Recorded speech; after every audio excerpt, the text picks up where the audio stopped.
26 जनवरी यानी गणतंत्र दिवस के मौके पर झंडा फहराकर गांव जगाओ नीति बनाओ पदयात्रा का शुरुआत किया देवेंद्रनाथ महतो ने। ऐसे में मौके पर तमाम लोग वहां पे मौजूद रहे और एक अलग संदेश, अलग मैसेज देने का प्रयास इन्होंने किया। साथ ही साथ कानून की किताबों देकर जो है सो घर घर जाने का संकल्प भी लिया। सुनिए क्या कुछ कहते हैं देवेंद्र जी। यानी गणतंत्र दिवस और गणतंत्र दिवस के शुभ अवसर पर हम लोग पत्राहतु झारखंडी भाषा खतियान संघर्ष समिति कार्यालय के समक्ष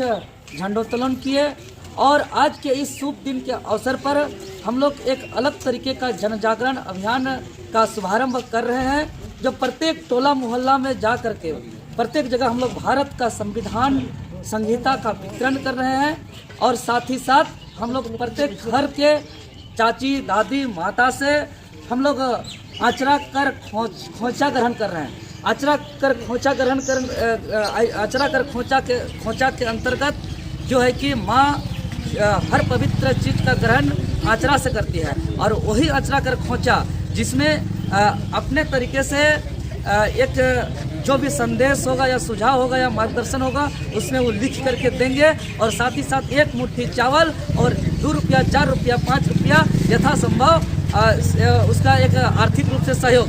और यह एक तरीके से हम लोग ऋणी रहेंगे और यह ऋणी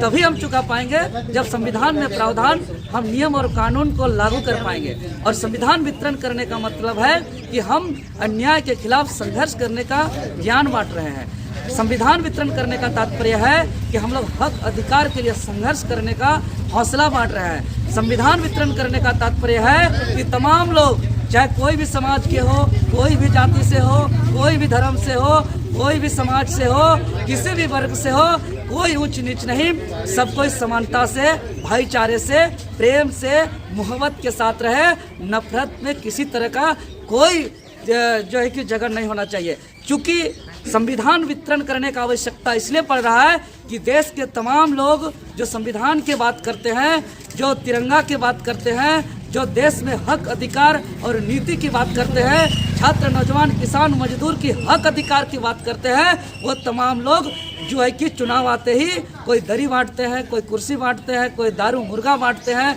कोई नफरत बांटते हैं, कोई ऊंच नीच भेदभाव करते हैं। तो इस बीच में हम छात्र नौजवान यहाँ के आम आवाम के सहयोग से यह आवश्यक समझें कि इस बीच में सचमुच कानून का जो है कि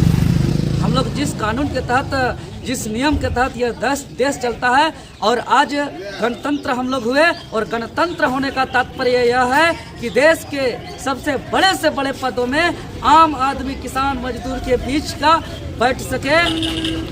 यही गणतंत्र होने का तात्पर्य है। और इस तरीके से हमारा एक संप्रभुत्व होने का मतलब, हमारा लोकतंत्र होने का मतलब, हमारा गणतंत्र होने का मतलब जो है कि ये संविधान से ज्ञान बांटने का हम लोग काम करेंगे और लोगों को जागरूक होने का काम करेंगे। इसीलिए आज के इस पुण्य तिथि से हम लोग घर से निकल पड़ रहे हैं और आज से प्रत्येक गांव तक हम लोग जाएंगे, प्रत्येक टोला मोहल्ला में जाएंगे, हर घर में जाएंगे।